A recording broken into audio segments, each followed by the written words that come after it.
Bueno, así que empiezo con esta clase que está pensada para Arquitectura 5.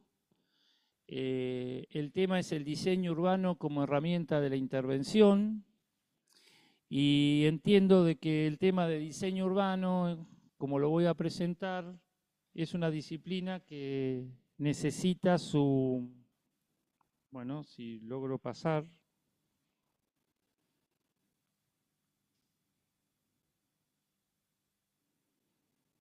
ahí está, bueno. El diseño urbano como disciplina lo voy a presentar, ¿no? La clase tiene como dos grandes paquetes.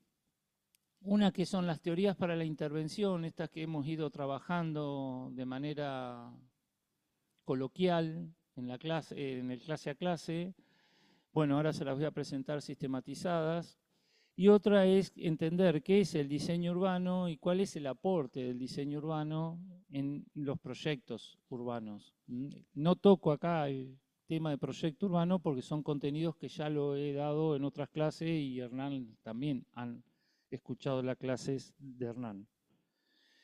Entonces, en el primer punto vamos a revisar cuáles son las teorías para la intervención y acá es clasificado en dos paquetes, las teorías provenientes del urbanismo y otras teorías provenientes de otras disciplinas que nos enriquecen y nos nutren la mirada a los arquitectos. Dentro de las teorías provenientes del urbanismo, voy a arrancar a situarme en el urbanismo reformista, que se dio allá por 1850, 1870, y en donde los ejemplos más paradigmáticos de este urbanismo reformista proveniente de Europa sería el plan de Cerdá y la intervención del barón Haussmann en París. Ese urbanismo que hemos venido hablando, en donde aparece una idea de avenidas, diagonales, plazas, una cuadrícula que empieza a organizar el ensanche en ese pasaje de ciudad medieval a ciudad moderna, que podríamos clasificar tanto en París como en Barcelona. Posteriormente a estas teorías aparece la teoría del urbanismo racionalista. Allá por 1920, entre 1920 y 1940 tienen auge estas teorías. El primero que plantea esto es Hilberseimer. Hilberseimer es un arquitecto urbanista alemán que de la Bauhaus empieza a trabajar estas ideas de la densificación de las ciudades y las distancias que tiene que haber entre bloques, como también ustedes los han visto en otras clases de Walter Gropius, que les he dado, la distancia que tiene que haber entre bloques para que pueda ingresar el sol y para que pueda ser una ciudad con los paradigmas de aquel momento, que era el paradigma más higienista en función de las enfermedades y las pandemias de aquellos momentos que existían por la concentración de actividad y población en tugurios y en áreas hacinadas de la ciudad. Entonces empieza a haber toda una mirada de un urbanismo más higienista, más racionalista, que empieza a entender en la densidad, pero proyectada, bien pensada, en donde los edificios en este caso son placas que plantea con un cero muy verde y movimiento, en este caso, como ustedes miran, calles aéreas que planteaba Hilberseimer, y que posteriormente, o más o menos en los mismos años, en la misma década, también aparece dentro de esta corriente Le Corbusier con esta ciudad Ville Radius, o la ciudad de 3 millones de habitantes, en donde verán que también lo que se busca es esa idea de centralidad, con calles y movimientos verticales, y el cero para el automóvil. Una separación de funciones en vertical, una ciudad estratificada, en donde lo que se buscaba era el centro con alta densidad y empezaban a tener barrios residenciales de otro nivel de densidad. Esta idea que después, que surge en 1933 en el Congreso de Atenas, se formula la Carta de Atenas, es ahí donde ya se plantea esta ciudad, pero esta ciudad ya no de la manera híbrida como por ahí lo estábamos viendo en estos planteos, sino empieza a ver esa ciudad separada en funciones que hemos conversado en otro momento. Esta teoría, en realidad los resultados, si bien surgen en esta época, los resultados aparecen en concreto a partir de 1950, en la década del 50 al 60, en la India, la primera formalización de estas búsquedas de Corbu están en Chandigarh, ¿no? Es la primera ciudad que va a estar estos postulados, que fue en 1951, se inicia Chandigarh. Tuvo varias etapas, se completó a partir de la década del 70, pero en realidad la primera etapa arranca en 1951. En Latinoamérica, el exponente que tenemos es Brasilia. Brasilia, que surge como en 1957. Esta no es una implementación de Corbusier, sino que es de, Lucio Costa y Niemeyer, que son discípulos de Le Corbusier, y surge Brasilia con esta idea de ciudad moderna como capital de Brasil, con ese empuje. Bueno, son las concreciones más paradigmáticas que podemos encontrar de esta teoría. Como toda teoría, aparece la contrateoría y se van renovando las ideas porque también los problemas van cambiando. Entonces, a medida que los problemas y las realidades de las ciudades y los territorios cambian, las ideas y los paradigmas evolucionan y cambian. Simultáneamente, siempre hay un progreso tecnológico que va acompañando y van haciendo que estas miradas se tengan que ir ayornando. Como crítica a la ciudad racionalista, que por ahí pretendía una tabula rasa, esa tabula rasa que ahora está tan de moda desde otra perspectiva más ideológica que no desde el urbanismo, esa tabula rasa del movimiento moderno genera una contracorriente que es poner en valor la ciudad existente, ¿no? La ciudad construida, cómo podemos recuperar esos tejidos, esas ciudades. No hay que pensar en nuevas áreas de crecimiento que extienden las ciudades, que las prolongan, que afectan y que degradan esas nuevas zonas de crecimiento, los centros históricos de las ciudades. Y entonces aparece dentro del urbanismo posmoderno, ya en la década del 60, una corriente de pensamiento que arranca con los morfologistas, la escuela morfologista de Italia, de Severo Muratori, pero de ahí arranca después el exponente más conocido, está Imonino, está Secchi, que se ayorna más recientemente, pero también el más exponente de ese momento, el arquitecto que más quedó es Aldo Rossi. La teoría esta morfologista de la ciudad, morfologista de la forma urbana, de la relación de la tipología y la morfología, y la puesta en valor de los centros urbanos, promovida por Rossi, que es el que más la difunda, pero está el plan de Bolonia como el ejemplo paradigmático de esta teoría que lideró Carlo Aimonino. Esta corriente morfologista se fue propagando, pasó esa teoría, después pasó a Francia y ahí está Philippe Panerai, que murió hace muy poquito, con sus libros y sus enfoques sobre la ciudad y la forma urbana. Y después llegó a España y tenemos esa mirada a partir de los trabajos de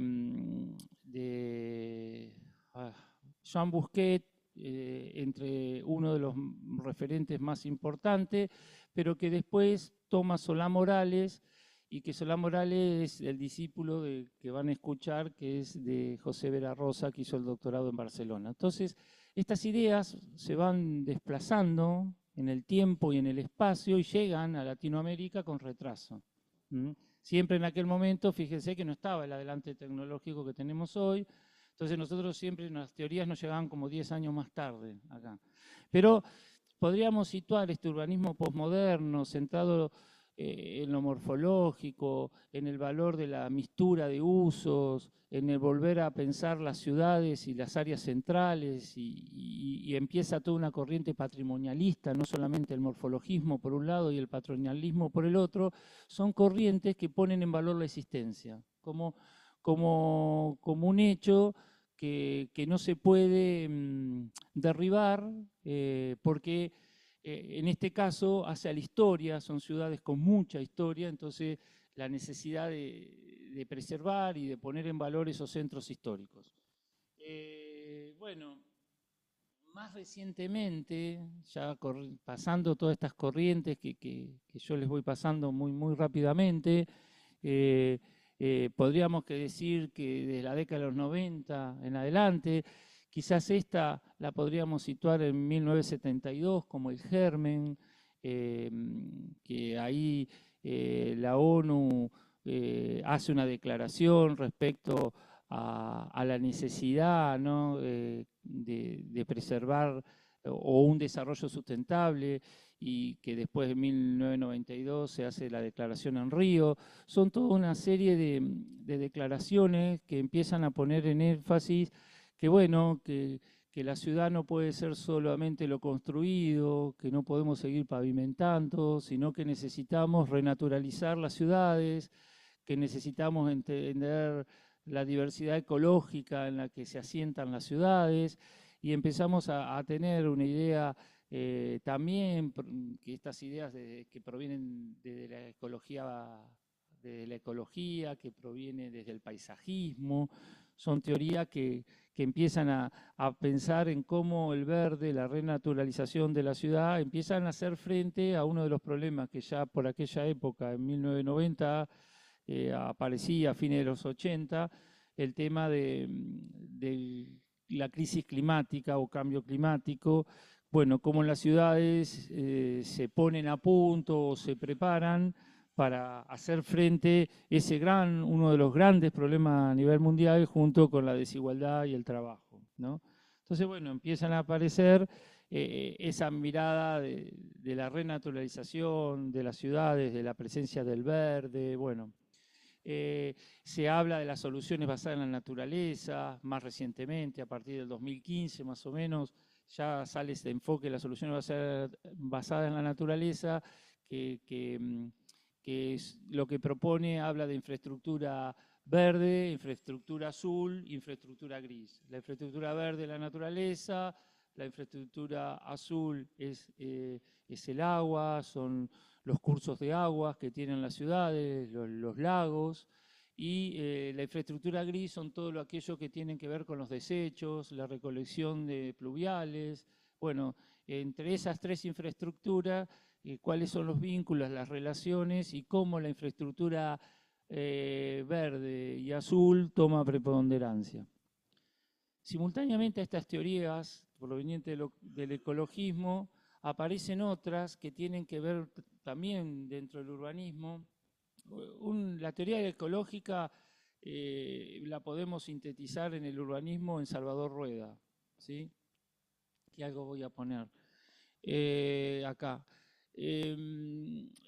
Porque Majar la plantea desde la ecología política, pero nosotros como urbanistas nos referenciamos en Salvador Rueda.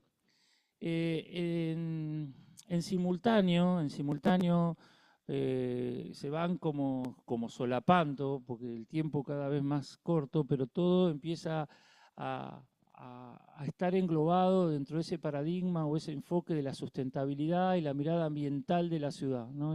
Como ese gran paraguas que empieza a coser todos estos enfoques, teorías parciales, pero que se nuclean en esa gran mirada de la ciudad sustentable. Dentro de eso aparece la noción de la idea compacta y de la alta densidad, ¿no? Con esta cuestión de cómo las ciudades achican su huella de impacto en el territorio y entonces no se expanden y empiezan a ser más densas, y en esta diferencia que hemos charlado, una cosa es la densidad y otra es el hacinamiento. ¿Sí? Son dos conceptos distintos, fíjense que aparecen en todas estas mini ciudades, ¿no? De Stephen Hall, de, mm, de Kohlhaas, que hemos visto en distintas clases teóricas.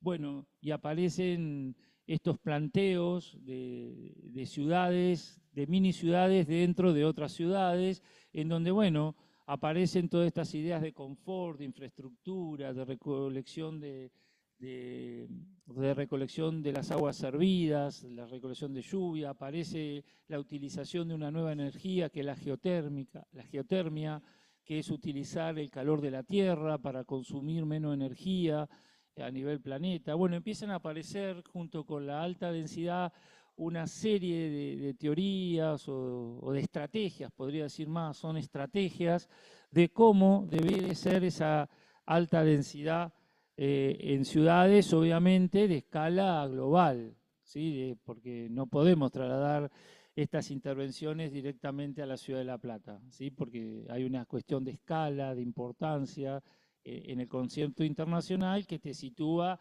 hasta determinado nivel de intervención, digamos, como que no podemos trasladarlas acríticamente, así, porque en Singapur están haciendo esto, chao, lo traslado a La Plata. Y no, hay una diferencia de posicionamiento, de rol de la ciudad, que hay que poder leer. Pero nosotros como profesionales no podemos estar exentos de lo que se debate en la disciplina a nivel global, para saber después qué de eso podemos trasladar en el caso que nos toca intervenir. Entonces, tenemos que conocer todo lo que sucede dentro del campo de la disciplina. También dentro de esta apareció una teoría que contrarresta la alta densidad, como es la del nuevo urbanismo. Esta teoría que surge en Estados Unidos, también acá tenemos uno, no voy a cometer, tenemos a Nissim que viene de ese país. Estas teorías lo que buscan son emprendimientos como generar ciudades, nuevas ciudades, de escala media, en donde lo que buscan es desconcentrar las grandes ciudades de Estados Unidos. Entonces aparecen esta creo que Celebration, que es la primera New Lean de este enfoque, es un emprendimiento obviamente todos privados.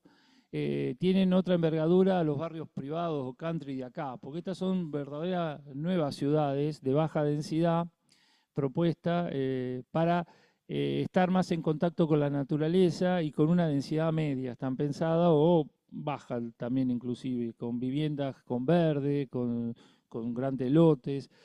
Esta teoría del nuevo urbanismo que surge por 1987, creo que Celebration es la primera intervención de este tipo, toma auge en la pandemia. En la pandemia ustedes recuerdan que vivir en los centros era como que te tenías que ir porque te ibas a agarrar el bicho, digamos, y mucha gente se iba en búsqueda de estas ciudades intermedias de escala, y por qué no muchos iban al campo inclusive para tratar de no contagiarse.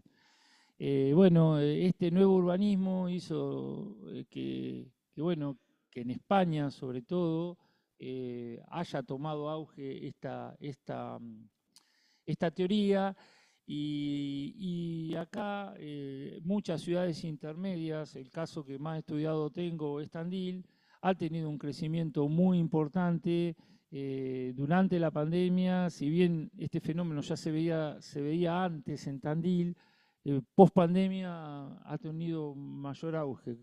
Esto también está facilitado por una cuestión de los trabajos a distancia, la nueva tecnología, ¿no? Entonces, se busca que la crianza de los hijos esté más en comunidades pequeñas, de escala de proximidad y en contacto con la naturaleza.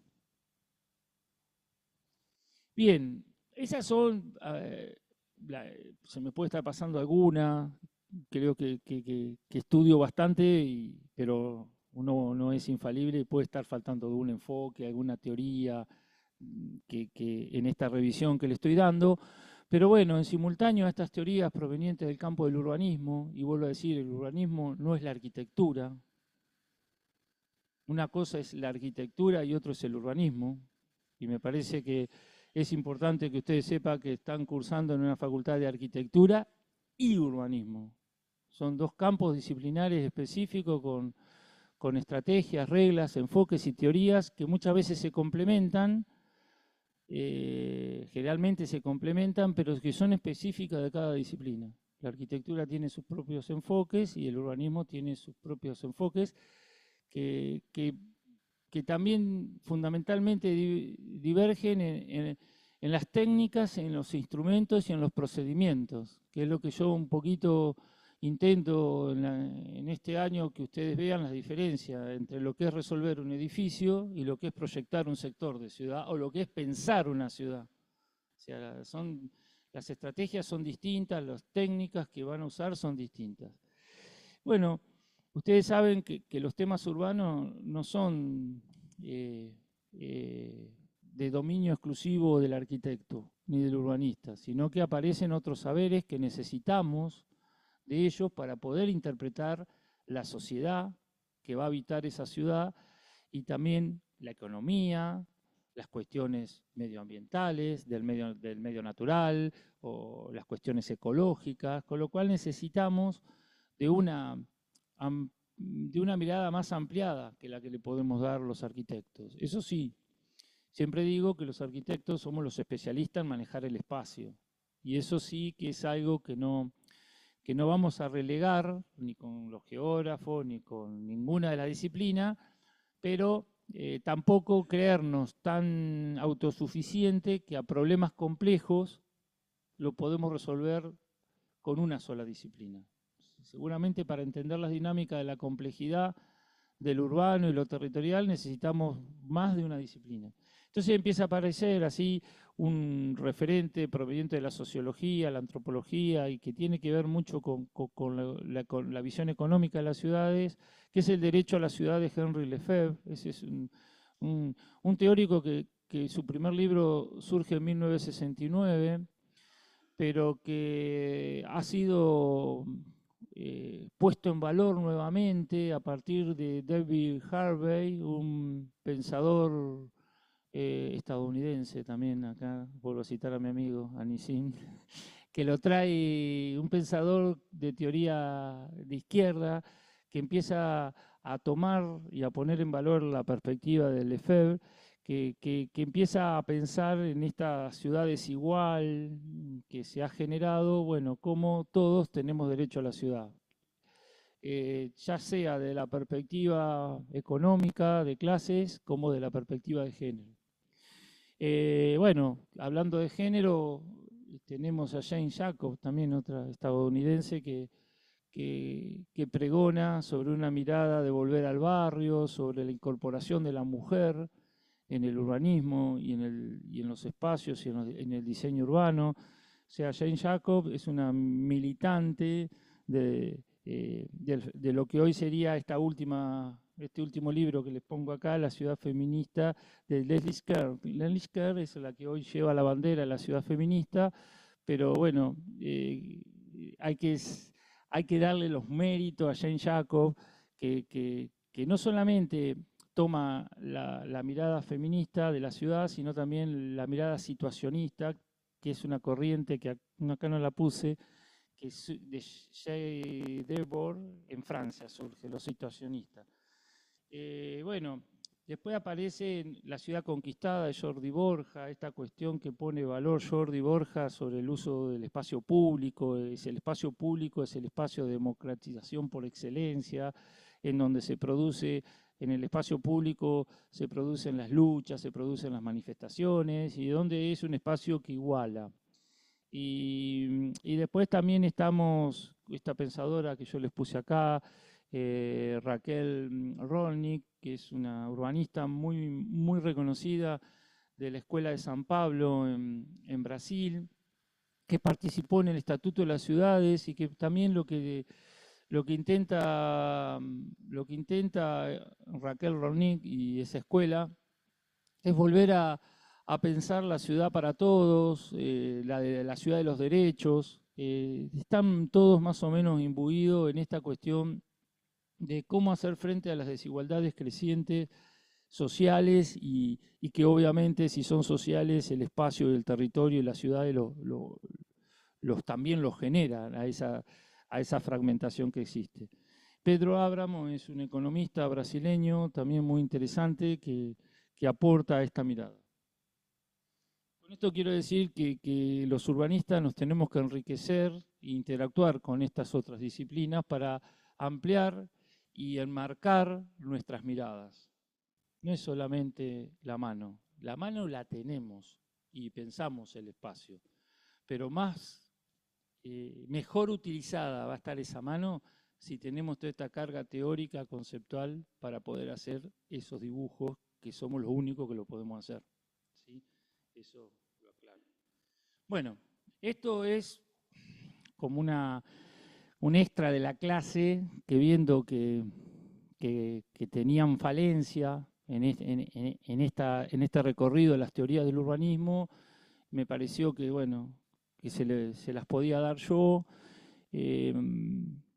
pero bueno, la idea es que las incorporen en sus trabajos prácticos. O sea, que en esa lámina de memoria, de encuadre que tengan que hacer, bueno, hablen algo de esto, hablen de los referentes, porque yo las preparo a las clases en función de los déficits que veo en ustedes.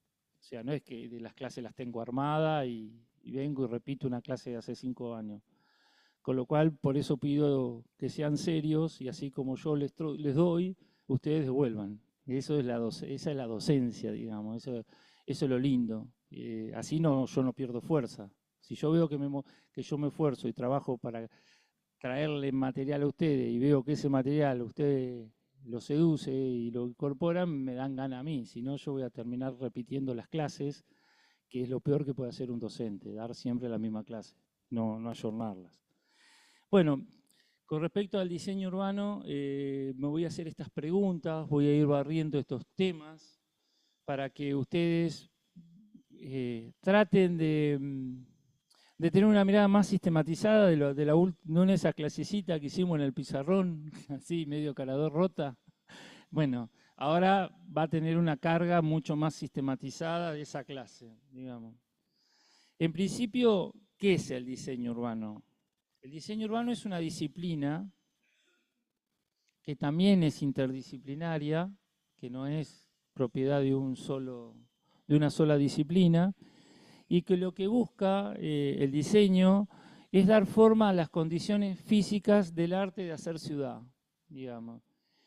Y ahí definimos que está orientado a interpretar la forma y el espacio público con criterios físicos, espaciales, estéticos, ¿no? de belleza y funcionales. O sea, estético, la forma, las proporciones, las dimensiones. Estético, la belleza del espacio público. Uno de los autores que yo cité recién, Jordi Borja, dice, los pobres también tienen derecho a la belleza. No es solamente los ricos que se merecen la belleza. Entonces, ¿por qué no pensar los espacios públicos desde esta categoría estético-belleza, bello, digamos? Y funcional, porque bueno, también hay que pensar que esos espacios públicos sean funcionales al clima, o sea, que se puedan usar en invierno, en verano, funcionales a a la cuestión de género, que se ha olvidado, parecería toda la corriente feminista de Leslie Skerr que le presenté, va a decir que bueno, que los espacios públicos tienen una mirada desde la masculinidad, que no tiene pensado la mujer que trabaja, la mujer que amamanta, que tiene su bebé.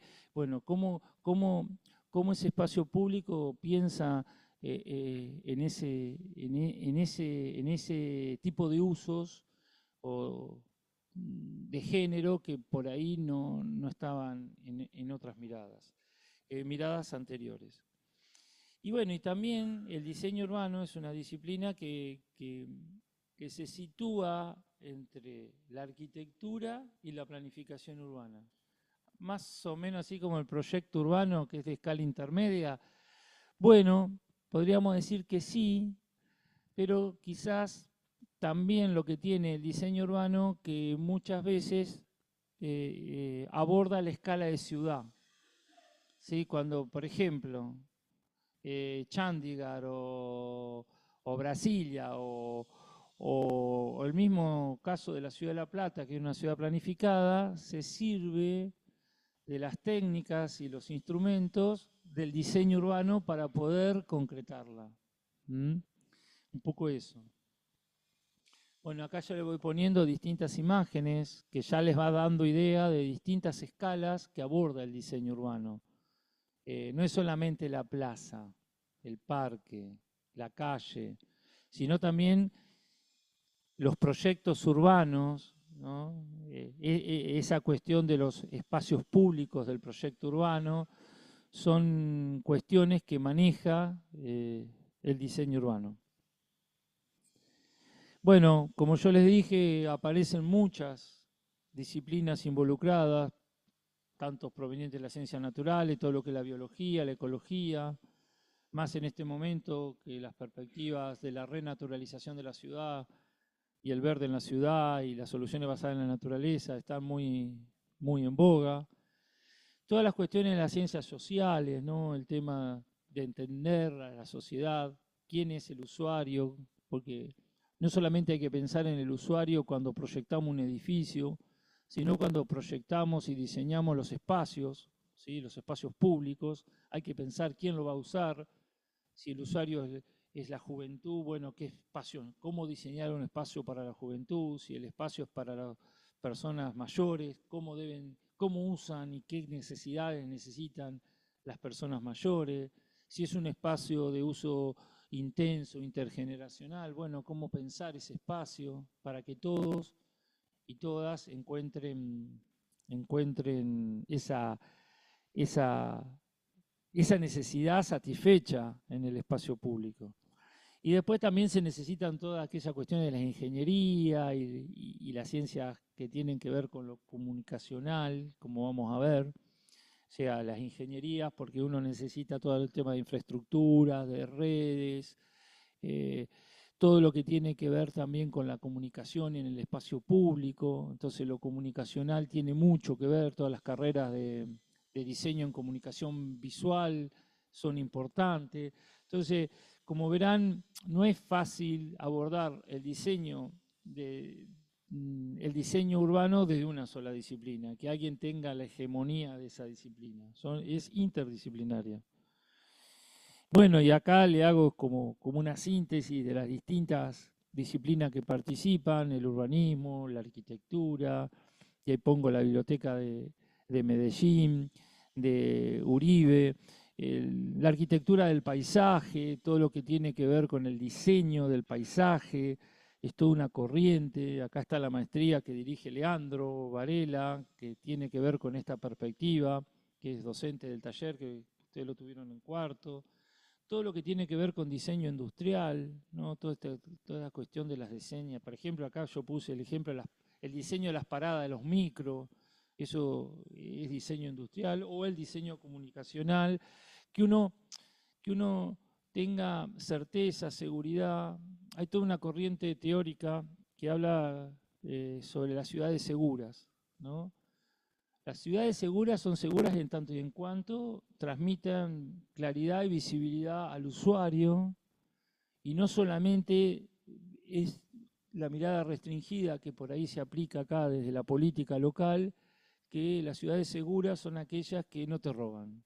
Bueno, que no te roben va con eso, pero también saber cómo moverte en la ciudad, que tenga una comunicación clara, saber de que si vos estás en un lugar que es inundable y hay una gran tormenta, vos tengas alguna referencia para que te des cuenta, bueno, yo de acá tengo que rajar porque el agua llegó hasta tal nivel, acá llega tal...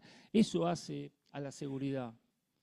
Y esas ciudades seguras son las ciudades que mayor inversión de capital tienen porque terminan siendo las que más certidumbre te brindan. Pero bueno, acá todas las teorías llegan con, con la pérdida de la sustancia, ¿no? También, por ejemplo, la teoría de la ciudad de los 15 minutos que hemos hablado, bueno, también una cosa son los 15 minutos en las ciudades de esa teoría en Europa, en ciudades desarrolladas, y otra es cuando las querés traspolar de manera acrítica a las ciudades latinoamericanas, con todas las desigualdades, con todas las falencias de equipamientos que existen. Pero bueno, son todas teorías que nos pueden ayudar a ir pensando, a ir dándole espesor al proyecto que están trabajando ustedes. Hay los enfoques, entendido que es el diseño urbano situado como disciplina, los enfoques. Hay dos grandes enfoques. Uno, el de Jean Gell, que está centrado en las personas, que es crear ciudades para la gente. Y otro es el que está centrado en lo ecológico, en lo paisajístico, en lo ambiental, que venimos hablando, que bueno, que el exponente es Salvador Rueda, y que podríamos hablar de un urbanismo ecológico o de las ciudades esponjas, que son las ciudades que está trabajando China de acá al 2050, en donde se recolecta el agua de lluvia para poder después trabajar en el riesgo de los parques y eso, en un momento en donde el agua es un bien escaso a nivel global y mundial. Entonces, hacer de un problema una oportunidad sería la mirada esta de las ciudades esponjas. Y las ciudades resilientes, ¿no? Como esta teoría de las ciudades resilientes que también está muy en boga hoy, que es cómo preparar las ciudades para el cambio climático, la crisis climática. Es decir, cómo haces ciudades que puedan resistir, que puedan ser resilientes a las crisis climáticas, que son cada vez más frecuentes. Bueno, en este sentido les voy a presentar algunos videos para que ustedes escuchen de los autores estas teorías y yo no tenga que traducírselas de manera a veces demasiado sintética y rayando la liviandad del enfoque, ¿no? Entonces, para evitar eso, de caer eso, le voy a mostrar este video, estos videos.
Bien, como ven, esta teoría de Jean Gell, que es muy reconocida actualmente, que tiene varios libros que ha sacado, eh, incorpora distintas perspectivas al interior.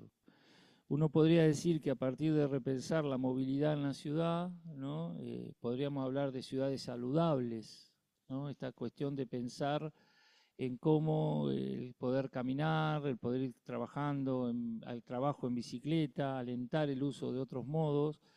Por un lado hace más saludable al usuario, pero también a las ciudades, porque contaminan menos.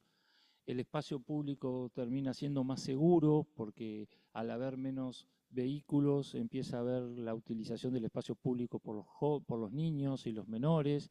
Entonces empieza a tener todo un enfoque, una perspectiva que, si bien centrado en la movilidad, incorpora otras miradas que también hemos visto. La idea de ciudad saludable me parece que es importante, y en Europa, por ejemplo, hay todas unas estrategias que determinadas empresas promueven determinados premios o beneficios a aquellos que van a trabajar en bicicleta. Y entonces los edificios empiezan allá a reemplazar lo que son las cocheras por espacios para parking para bicicleta.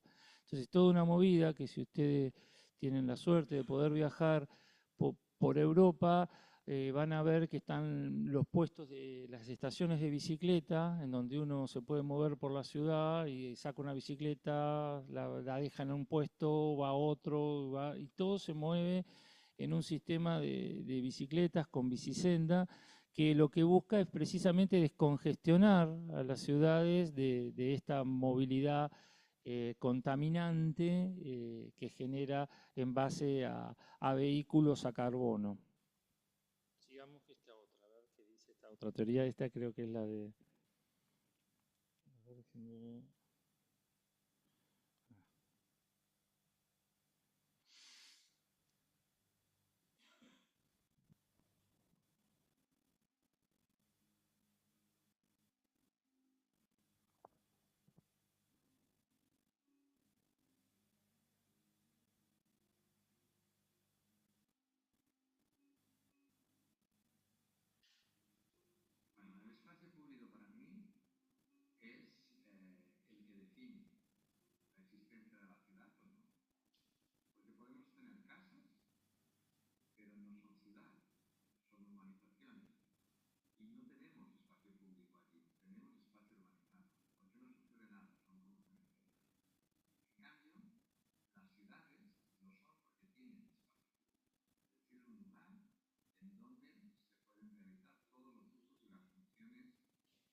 la articulamos como si fueran vías básicas, conectadas unas con otras, nos da una red que está pensada para el vehículo de paso, que quiere ir lo más rápidamente posible de un punto a otro de la ciudad. Pero el interior lo transformamos. Son áreas de 10 kilómetros por hora, no de 30, de 10 kilómetros por hora donde pueden jugar los niños, donde las personas invidentes pueden deambular seguras, en donde se pueden hacer todos los usos que la ciudad nos permite y que en la situación actual no nos lo permite la motorización. Con las supermanzanas liberamos en una ciudad, como el caso de Barcelona, el 70% del espacio que ocupa la motorización. Con lo cual, las supermanzanas se nos revela como ese módulo que, dispuesto uno al lado del otro, nos permite generar redes de transporte perfectamente sincronizadas, el transporte público, el coche, el viaje a pie, la bicicleta, todo encaja, pero sobre todo además encaja que cuando tú coges la supermanzana en sí misma, puedes hacer un proyecto urbanístico de transformación y nosotros proponemos hacerlo a través de nuestro desarrollo teórico que se llama el urbanismo ecológico.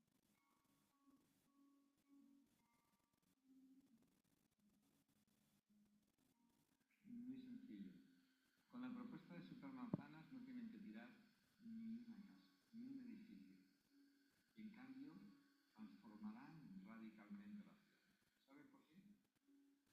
Porque haremos que los peatones dejen de serlo para convertirse en ciudadanos. Podrán andar, naturalmente, sobre todo, pero además podrán jugar, podrán divertirse, podrán estar haciendo nada si no quieren, podrán intercambiar económicamente en ese espacio y entonces la actividad en ese espacio se multiplica por mil, como en todas las ocasiones que nosotros vemos desarrollar. Y ya son unas cuantas. Bueno, acá la teoría de las supermanzanas, desarrollada por el autor, algunos grupos, creo todavía muy incipientemente y sin estudiar bien la teoría, por eso la traigo, tratan de implementar algunas ideas, pero bueno, hay que, cuando uno toma una perspectiva tan potente, con tanto desarrollo, debe estudiarla en profundidad. Y bueno, hacia eso apela este pequeño videíto que les pasé, digamos. También, centrado en lo que es la movilidad, cuestiona el uso de lo que ocupa al ser el auto y la movilidad en base a carbono en las ciudades. Entonces, bueno, cómo repensar el movimiento en las ciudades. Y bueno, es una teoría que para la ciudad de La Plata, para mí, le cae perfecta, pero bueno, lamentablemente no se aplica y bueno, acá todo lo que se aplica a la mitad y mal. Bueno, esta es otra que le voy a mostrar, que es la teoría de la ciudad esponja, que se las presenté, para los que están trabajando con los parques inundables.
Bueno, esta es otra de las teorías que, bueno, voy a pasar porque no, ya lo vimos.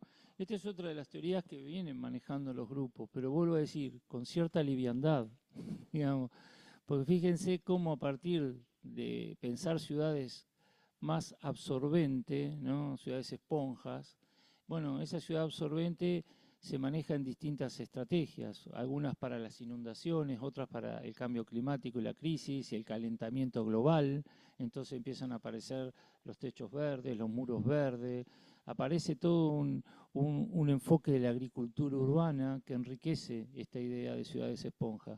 Entonces, lo que quiero es que cada uno desde sus perspectivas teóricas que están como abordando el trabajo la puedan enriquecer y que realmente hoy está, fíjense, son videos que lo ponen ustedes, teoría tal, y le aparecen 55 videos. O sea que no es que como en la época nuestra que teníamos que ir a la biblioteca, buscar los libros, fijarnos.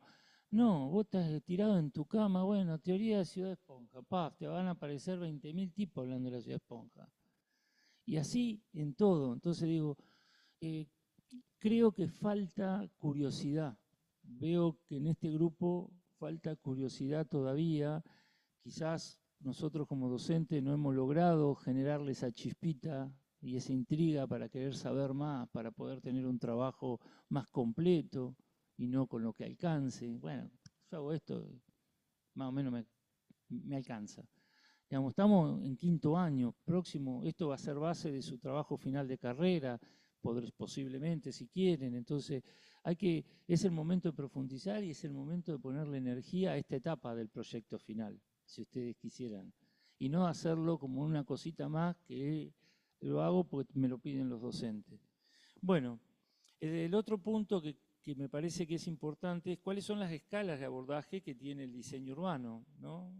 Ahí vimos las teorías dominantes y bueno, y ahora vamos a las escalas. Bueno, las escalas van desde la creación de ciudades nuevas, como hablé, hasta la reestructuración de áreas vacantes como Puerto Madero o a pensar la puesta en valor de centros históricos, ¿sí? O la escala también de diseñar un parque de escala metropolitana o diseñar, como vamos a ver, distintos elementos que componen el espacio público. Y en este sentido le traje este videíto, a ver si los entusiasmo con los videos. Y lo encuentran como técnica de estudio ustedes también. A ver qué pasó, no salió, ¿no? El video. Esto no.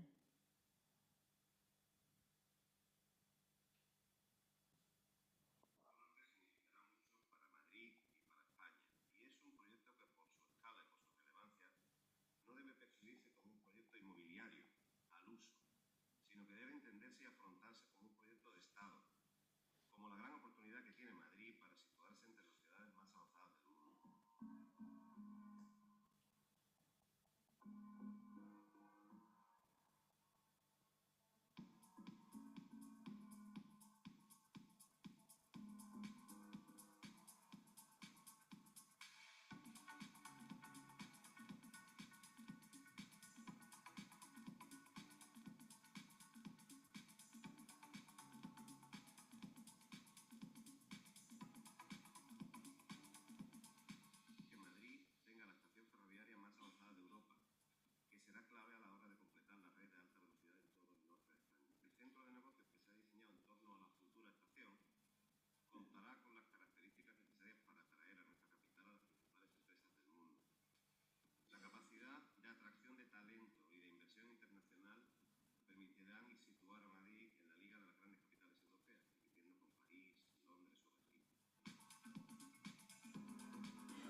Bueno, acá lo traje para ver cómo se piensan estos proyectos de escala urbana territorial, ¿no? Porque en realidad me parece que uno primero son proyectos de mucha potencia, de mucha transformación, con posibilidad de mucha potencia y mucha transformación, y para eso uno debe saber situarse en qué ciudad lo lleva a cabo y cuál es el salto y la transformación que le quiere dar a esa ciudad, en qué contexto está. Entonces, eso me parece que lo primero, ¿no? Y lo segundo, en este caso, en este práctico, que es la idea de cómo pensamos algunos de estos vacíos que estamos trabajando en función de una idea de salto de calidad de ciudad que la puede posicionar a partir de otros vacíos en otra escala y brindar ciertos espacios públicos que hoy no tiene esta ciudad, en función de una idea de cómo se repiensa esa circunvalación que hoy es una divisoria y empieza a ser pensada como un articulador entre el casco y un nuevo anillo a conformar en ese primer crecimiento del casco. Eso me parece que es importante, que cada grupo ya tiene que tener claro esa mirada y por esas dos grandes preguntas hechas. Y en cuanto a la escala del proyecto urbano, va a venir asociada a lo programático. De acuerdo a la escala que yo le quiera dar, va a ser el programa y las actividades que va a tener.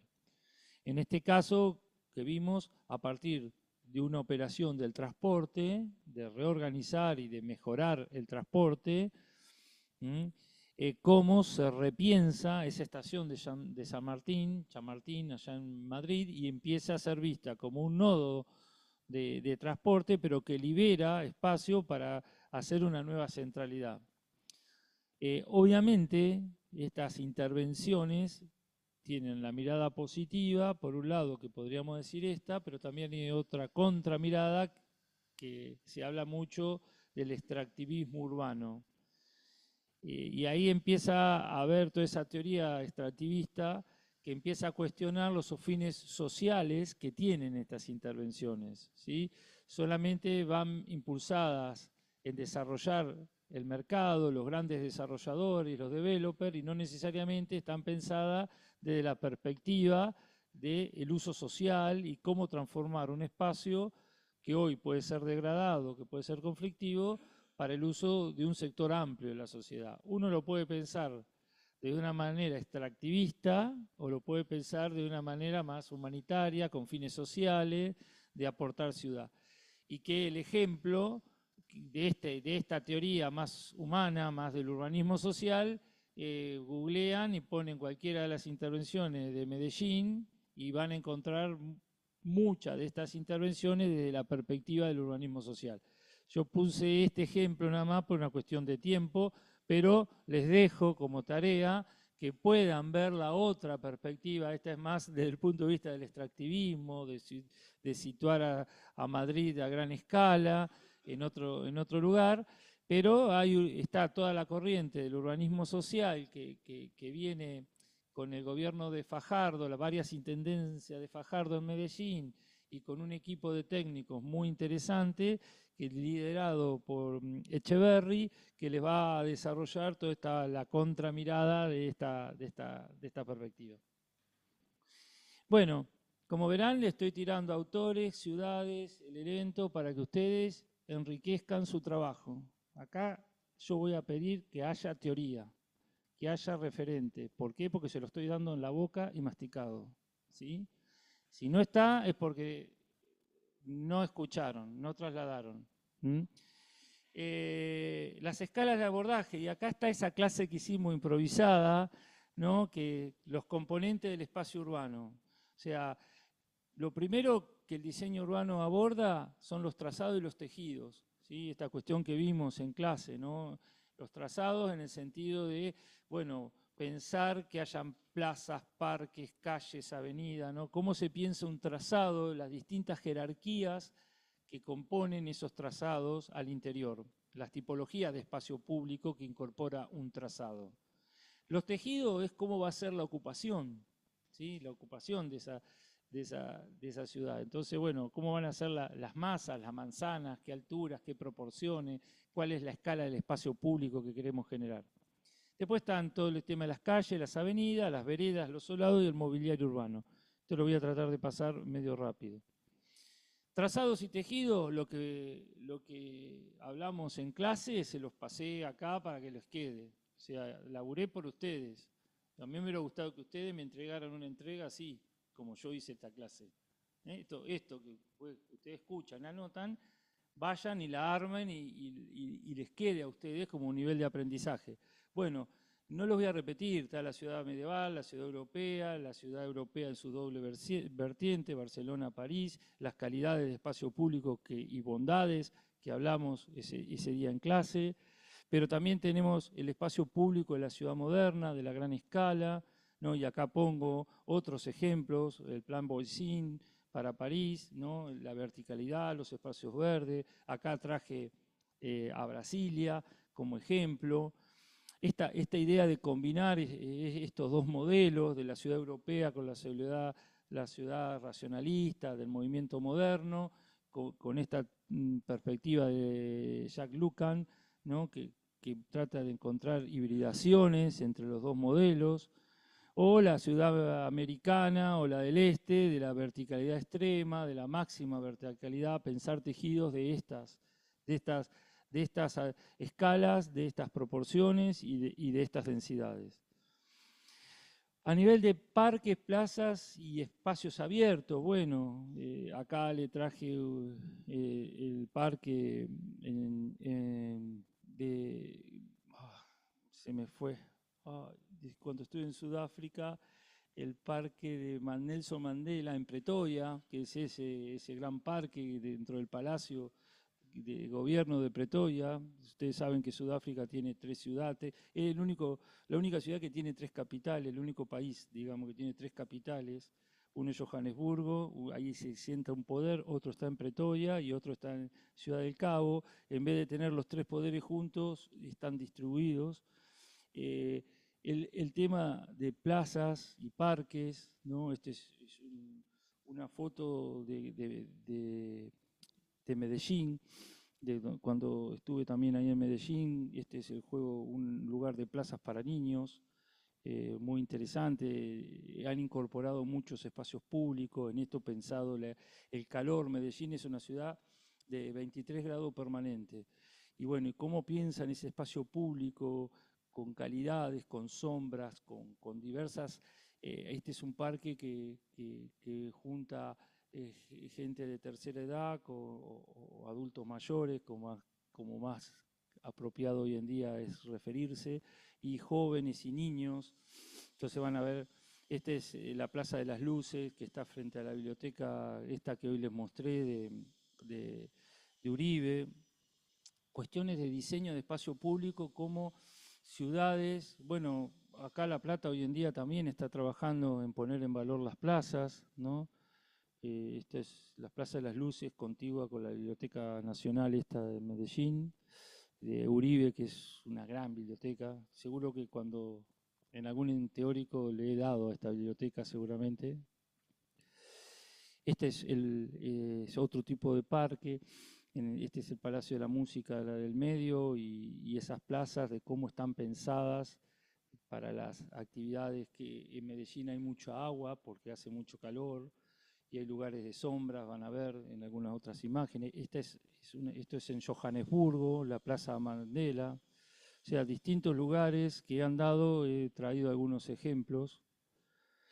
Esto es una de las placitas de Sevilla, que también en una época viajaba mucho porque me invitaban. Ahora ya con el Zoom, después de la pandemia, no me invitan más, ¿no, flaca? ¿Te acordás que agarré una racha de viajes que estaba buenísimo? Y porque yo aprendía mucho yendo a estas ciudades que yo estudiaba, y tenía la suerte que después me invitaban y me llevaban urbanistas y amigos a recorrerla. Entonces era el placer máximo que uno puede tener.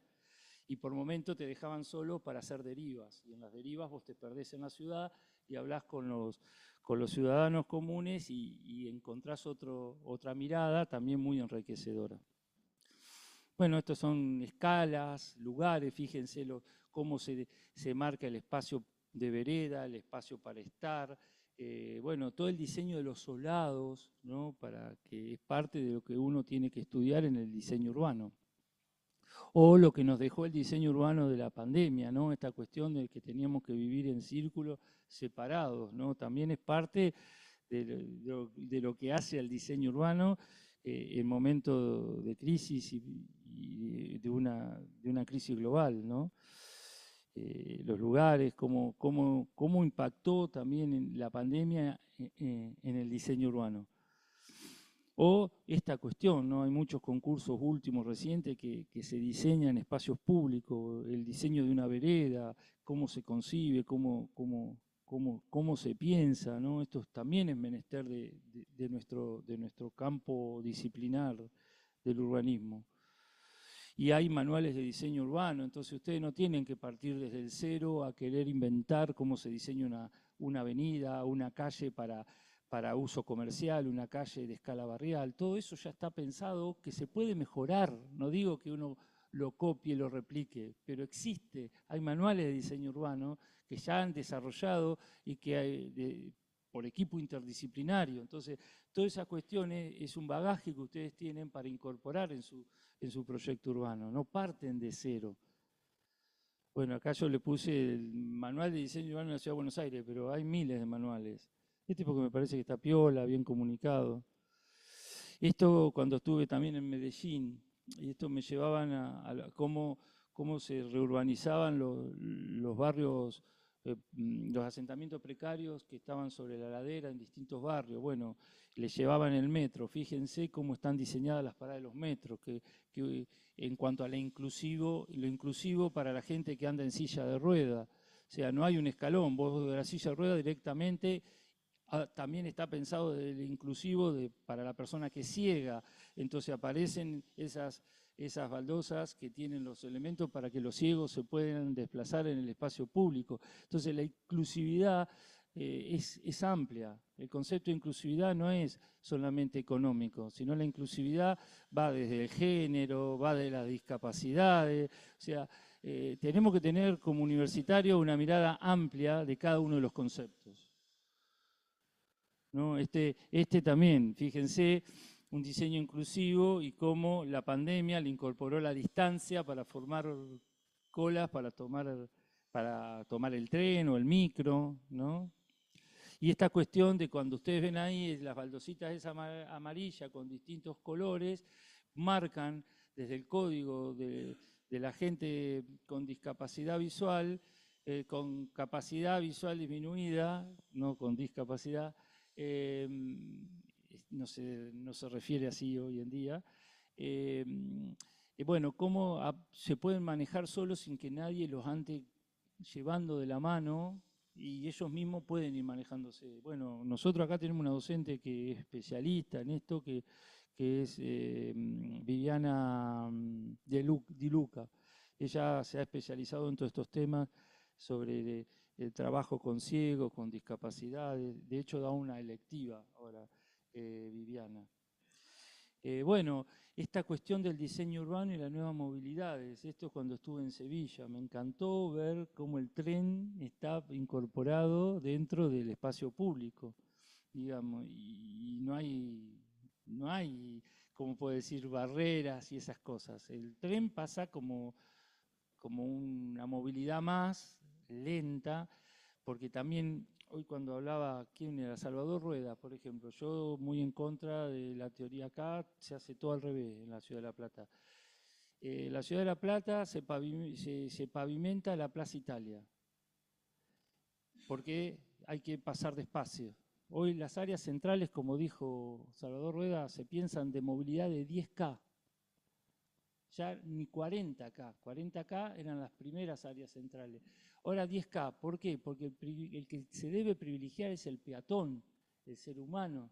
Acá no, acá pavimentamos porque tiene que ir el auto más rápido. Y ahí aparecen los accidentes, porque yo hasta trabajé asesorando a una ONG, perdimos el juicio, obviamente, que los adoquines tienen una doble función en la ciudad. Por un lado, trabaja, o triple, trabaja en la absorción del suelo, fundamental. Por otro, trabaja contra el calentamiento global, porque son más reflectantes, cuesta más que se caliente un adoquín. Por el otro, te hace que tengas que andar a una velocidad más tranquila, porque no podés andar porque te vibra todo. Entonces, todo eso hace que, en definitiva, la ciudad sea para los peatones y no para el automotor.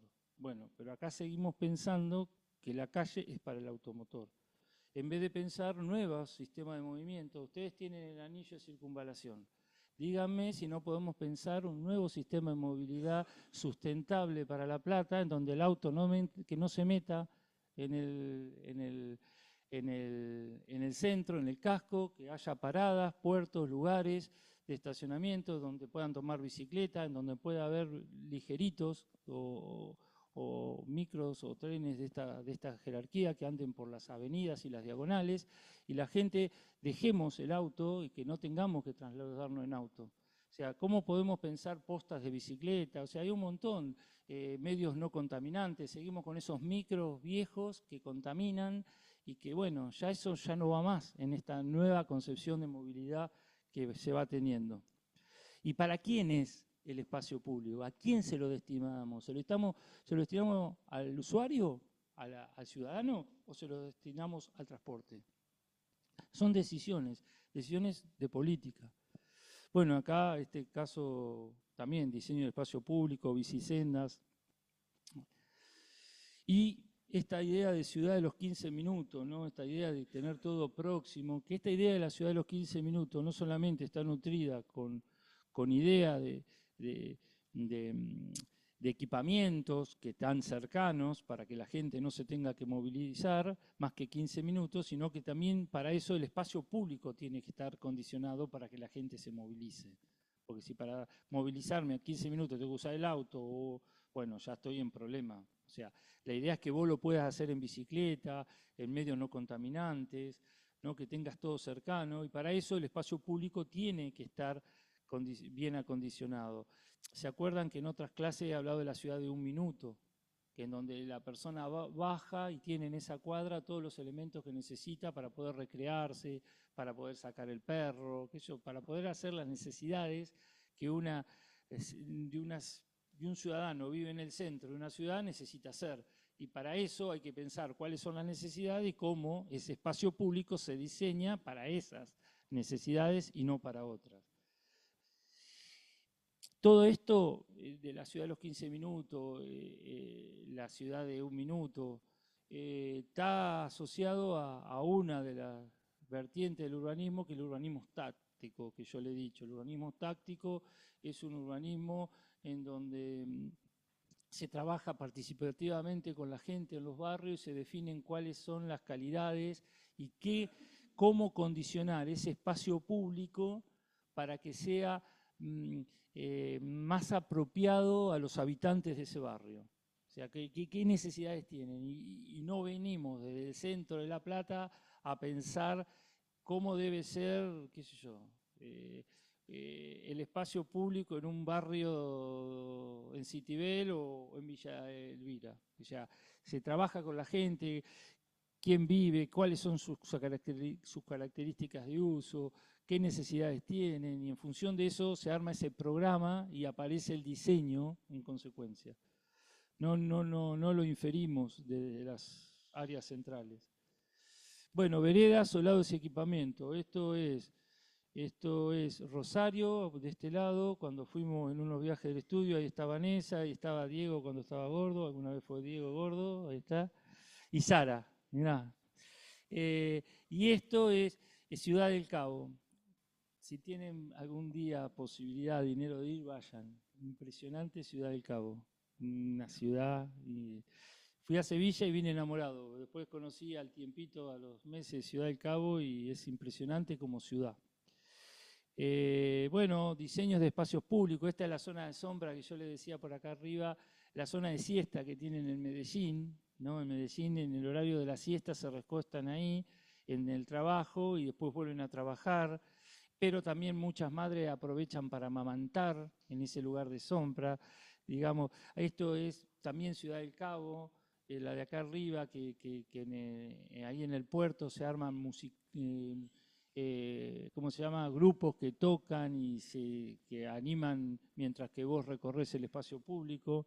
Esto es la forma en que una de las calles del área esa del puerto baja e integra con madera y recupera la mirada del río.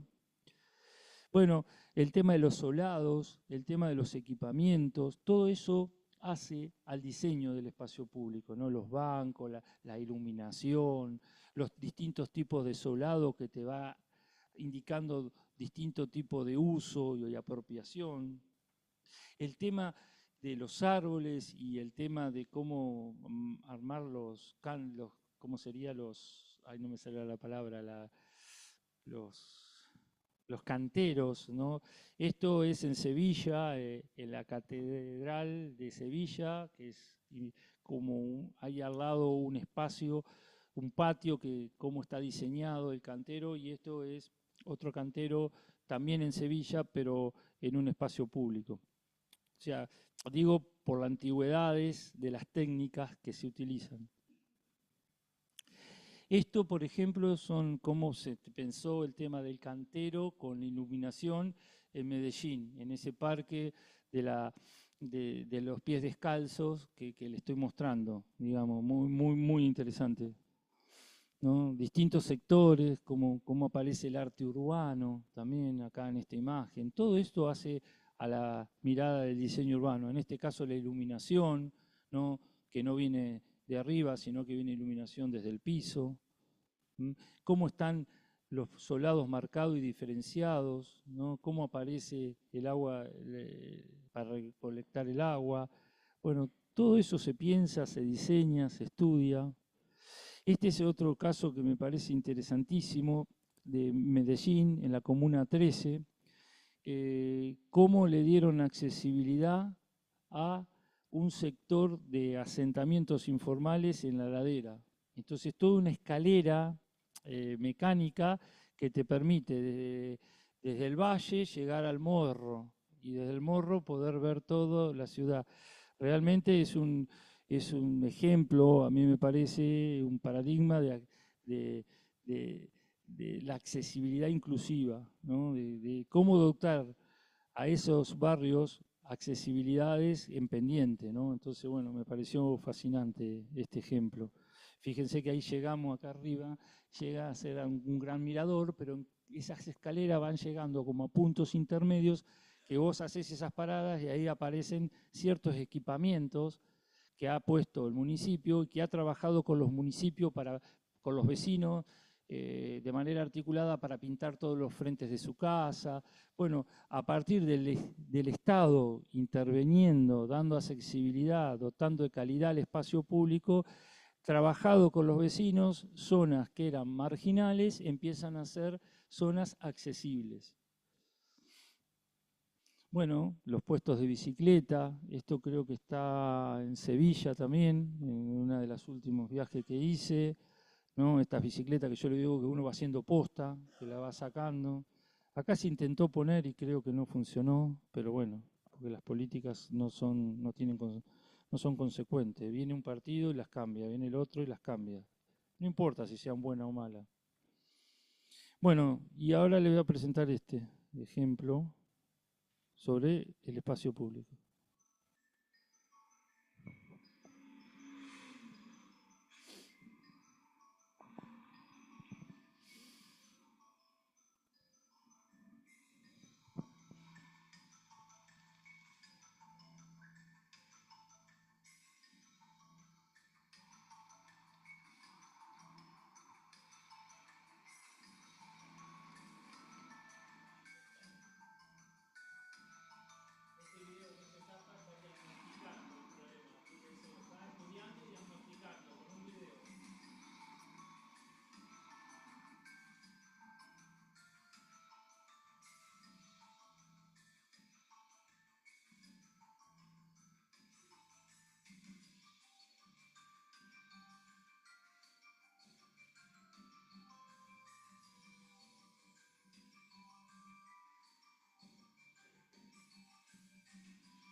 Bueno, este es un colectivo que diseñó a partir de entender eh, un problema en una de las calles de una ciudad, cómo diseña un proyecto de espacio público, lo pone en un prototipo y ve cómo cambia la funcionalidad. Esta cuestión de que el espacio público tiene que ser visto, el diseño urbano aborda lo físico-espacial, es decir, las dimensiones de las calles, los tejidos, las dimensiones, lo estético y lo bello, digamos, esa cuestión de, bueno, qué materiales pongo, qué calidades quiero generar, cuáles son las sensaciones que el espacio público tiene que generar, y también lo funcional, cómo puedo lograr con una intervención prácticamente muy modesta en el espacio público generar una transformación de mejor funcionalidad para los distintos movimientos que se producían en esa calle, porque no era solamente que pasaba el auto,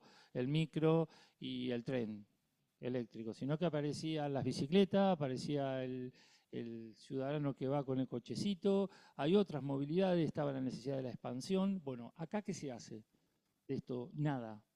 ¿Qué te hace? Te tiran un deck y te ocupan así nomás, y te invaden el espacio público, o te toman una vereda y después si vos tenés que pasar no tenés lugar para pasar, te las encierran a las veredas, al espacio público. Entonces, eso cuando no hay un proyecto, cuando no hay alguien que lo diseñe, bueno, sucede lo que sucede en esta ciudad, digamos, que las veredas están tomadas, muchas de las veredas, por las expansiones de los boliches. Inclusive hay muchos que yo he pensado a ver, no sé si ustedes se habrán dado cuenta, que alquilan un bolichito bien chiquitito, que sale 2 mangos, y toda la zona de venta está en el espacio público. Entonces, claro, en vez de alquilar un local más grande, lo que hacen es toman un local chiquito y después te toman todo el espacio público, y el espacio público es de todos. No es del dueño del barcito ese que tiene un lugarcito de 2x2, te produce ahí y te consumís afuera. Entonces, bueno, si fuera así el estilo de comercialización que vamos a adoptar para el Centro de La Plata, habría que estudiar un diseño específico de este tipo para poder dotar de funcionalidad a todos los roles que tiene que cumplir un área central, una calle del área central.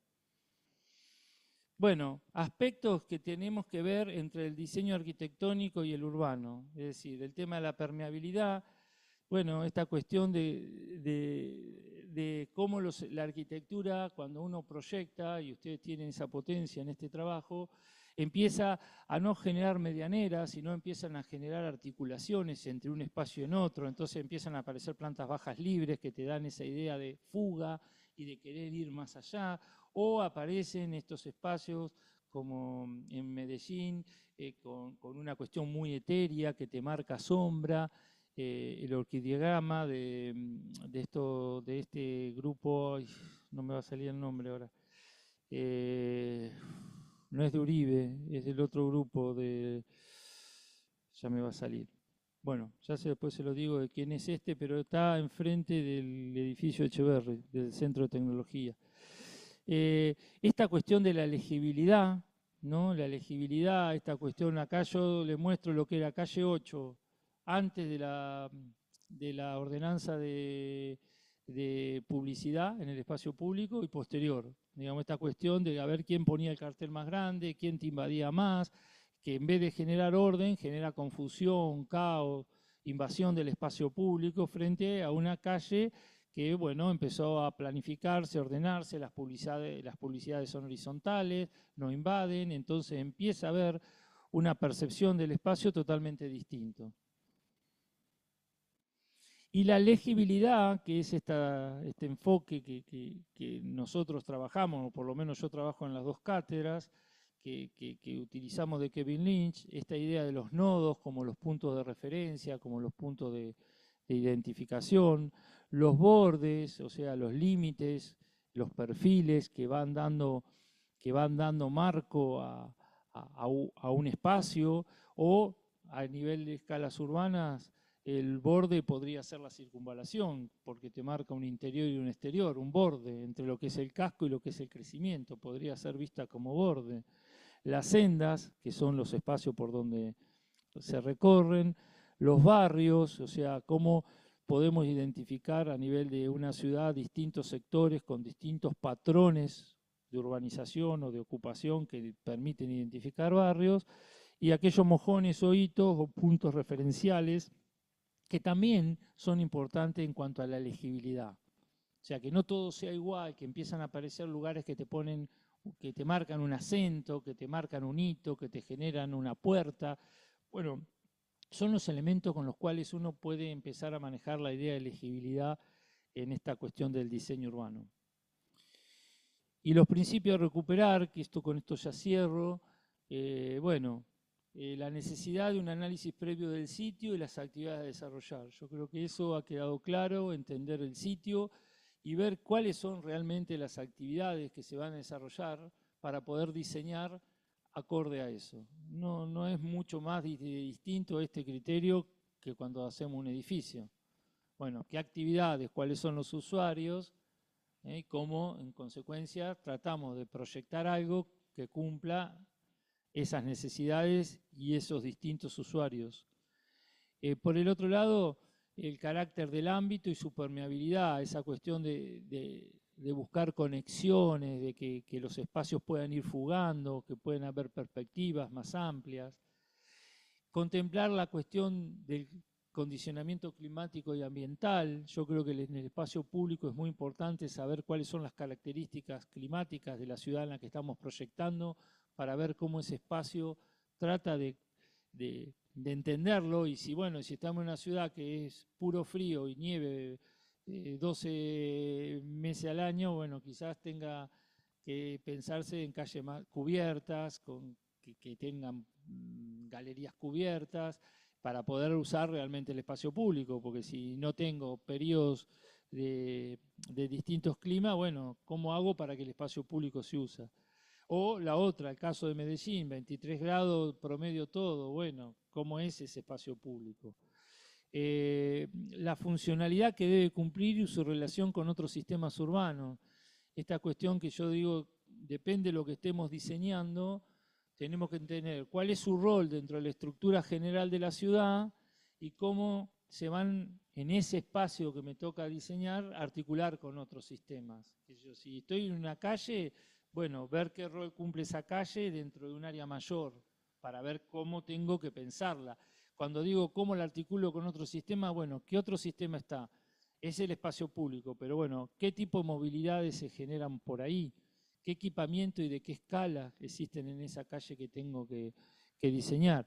Bueno, y así con cualquier elemento del diseño urbano que tomemos. El tema de la legibilidad y la imagen pública. Para que una ciudad sea fácilmente recorrible, tiene que ser legible. Si uno se mueve en una ciudad confusa, de caos, no sabe cómo orientarse, cómo transitarla. Entonces, el tema de la legibilidad, la imagen pública, los sistemas de comunicación, la cartelería, todo eso hace a que la ciudad y el espacio público tengan mejor aprovechamiento. Y finalmente, facilitar su percepción e imagen con la utilización de las leyes de la composición. Esto quiere decir, nosotros como arquitectos, cuando diseñamos un trazado, tenemos ciertas leyes para poder diseñar. O sea, si queremos que un trazado sea radioconcéntrico, vamos a buscar un espacio central y a partir de ahí radifique todo. Si queremos una trama irregular, bueno, sabemos que eso es una trama sin jerarquía que habrá que ver después cómo le ponemos tonos en algunos puntos. Si queremos una perspectiva, un urbanismo más barroco, más de perspectiva focal, bueno, las diagonales, los puntos de salida y de encuentro, o sea, cuáles son las técnicas que desde el trazado puedo utilizar para lograr ciertos efectos, y para ellos tenemos todas leyes de composición. Y creo que por acá les dejo la bibliografía para que ustedes vean y los videos para que los puedan encontrar si todavía siguen estos videos, porque los videos los suben y los bajan.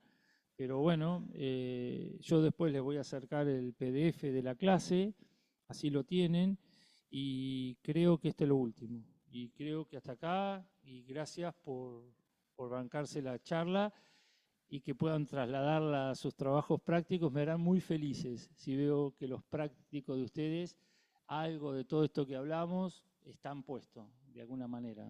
Así que bueno, no sé si hay algún espacio para preguntas. Si hay alguna duda. ¿No? ¿Está todo clarísimo? Pongo salí de acá.